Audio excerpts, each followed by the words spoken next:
Hey, Survivor. Welcome to episode 96 of the Vibrant Survivor podcast. In this episode, you'll learn 7 healing reasons to get into gardening after narcissistic abuse. But first, let's self-regulate with a 4-4-8 breathing exercise, if you'd like. We'll inhale for 4, hold for 4, and exhale for 8. Ready?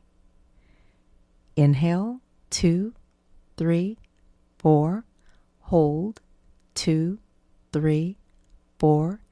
Exhale, 2, 3, 4, 5, 6, 7, 8.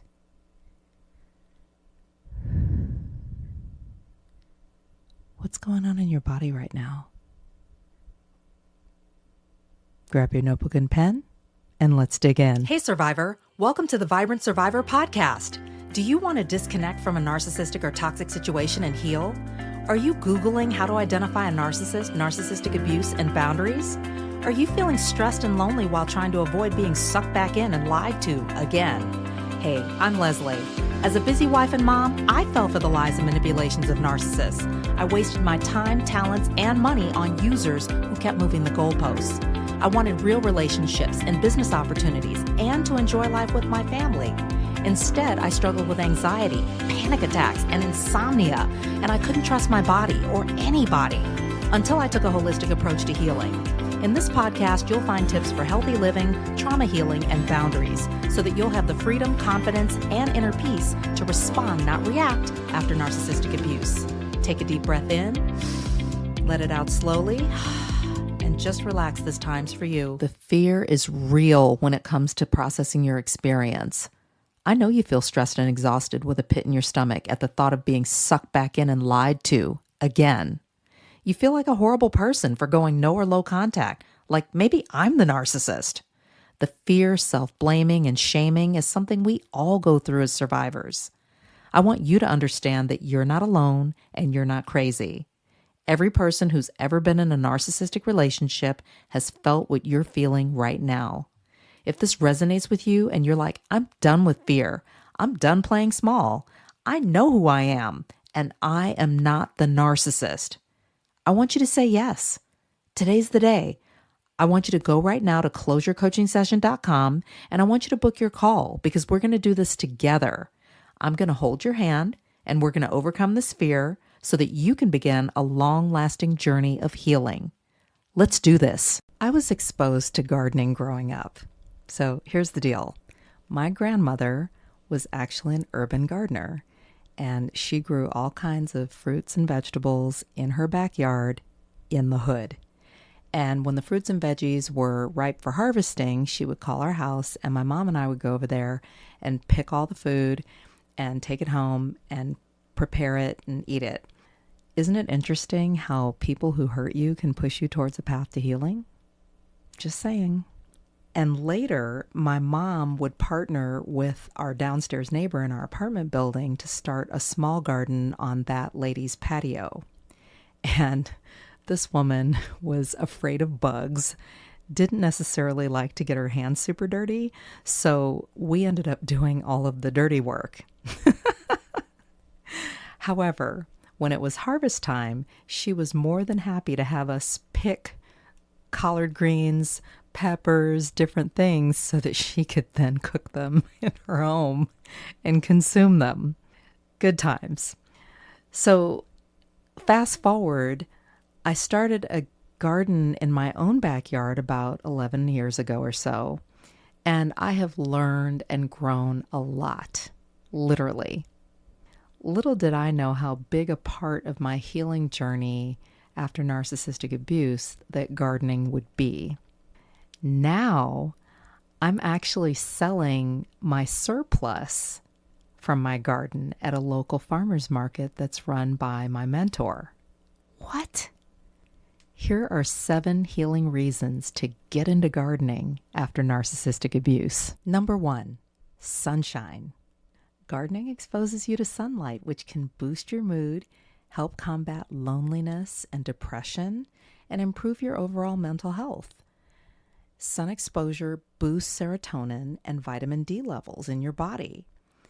So you can visit a local garden, farm, nursery, help a friend or family member with their garden if they have one, or just start small with one thing like herbs in a pot and be on your way to a healthier, happier you, mind, body, and spirit.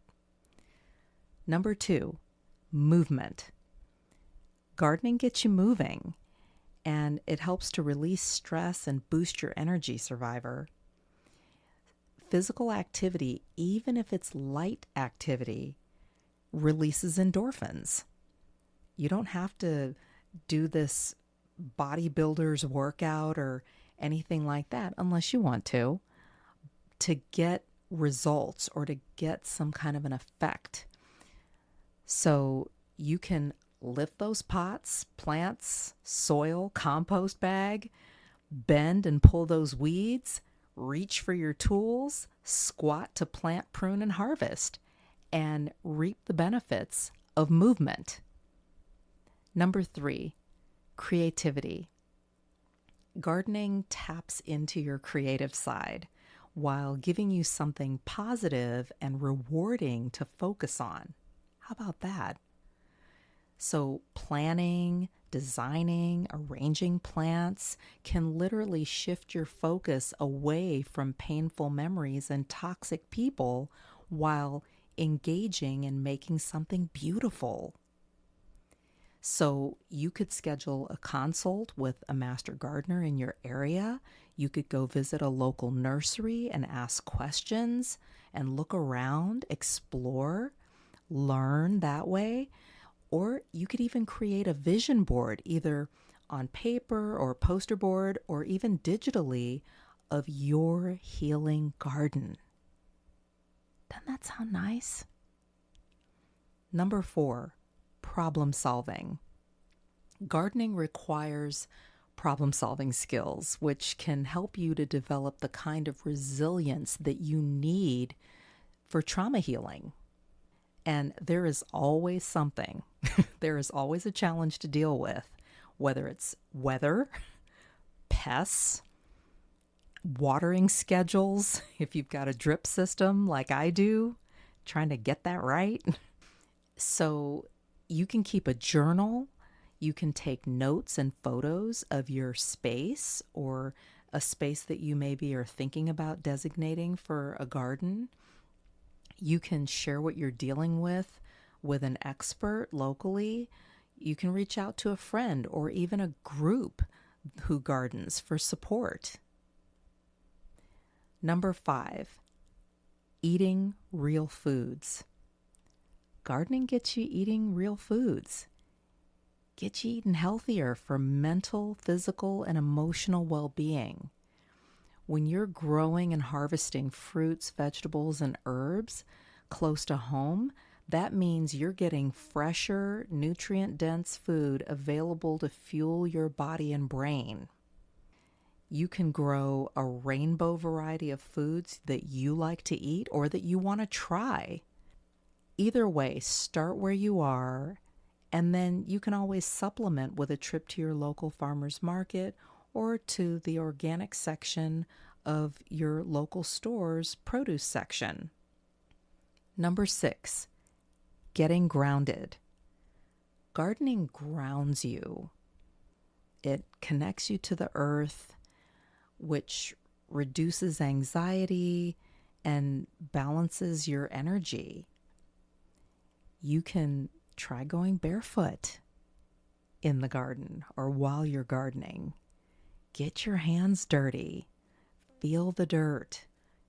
Run your fingers through it. Sift it through your hands. Notice how that feels. Number 7, nurturing relationships. Gardening creates opportunities to connect with yourself and with others. And healthy relationships with yourself and with others is key to healing after narcissistic abuse. You can get involved in a community garden if you'd like. If you already garden, you can bless others with your harvest. You can join a local gardening group where you can talk plants, share tips, even swap produce. Let's recap 7 healing reasons to get into gardening after narcissistic abuse. Number 1, sunshine. Number 2, movement. Number 3, creativity. Number 4, problem solving. Number 5, eating real foods. Number 6, getting grounded. And number 7, nurturing relationships. Remember, when you're healing after narcissistic abuse, gardening helps you to grow through what you're going through. Thanks for tuning in. I hope you're encouraged to keep going and keep growing. Take care, and I'll talk to you soon. If this podcast has helped you understand who and what you're dealing with, sharpen your discernment, and move forward on your healing journey, share it with another survivor. Help me help others by leaving a review for the show. And let's connect on social. Take a screenshot, share it in your IG stories, find and tag me at The Vibrant Survivor, and I'll share your post too. I look forward to connecting with you on IG and seeing you back here. You're not alone and you're not crazy. Know who you're dealing with, know who you are. Take care, and I'll meet you back here next week. Bye-bye.